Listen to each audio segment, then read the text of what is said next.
লেকের পানিটা অনেক অনেক নোংরা, হিউজ পরিমাণ নোংরা পানি হচ্ছে এখানে। মানে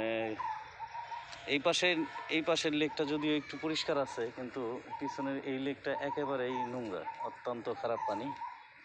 দেখে তো বুঝতেই পারতেছেন আপনারা।